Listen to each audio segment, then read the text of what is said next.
The Navy's Blue Angels and the Air Force's Thunderbirds flew over New York City, Philadelphia, and Trenton, New Jersey, on Tuesday. The Blue Angels and Thunderbirds announced the joint planned flight path as part of a display aimed at honoring healthcare workers on the front lines of the fight against the coronavirus pandemic. The 40-minute flight over Newark in New York City began at noon by the George Washington Bridge.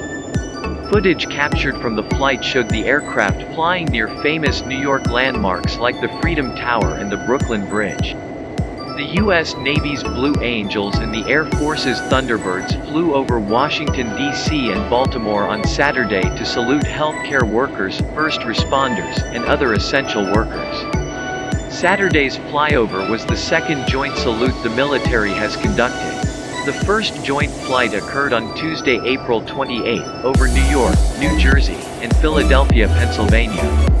The DC flight path took the jets over the National Mall and several hospitals.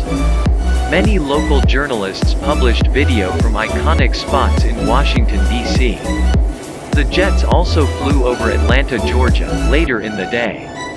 Now, while this is a nice gesture by the U.S. military and entertaining people right now with a majestic salute as a nice gesture, especially when for these pilots it's the only way they can give back, the dangerous side effect is that the excitement brings people out of their homes during a pandemic and social distancing may not be followed. The other issue is that for many frontline workers, they still desperately need personal protective equipment. One could passionately argue that this energy and money should be spent on that and hazard pay for these heroes putting themselves in harm's way.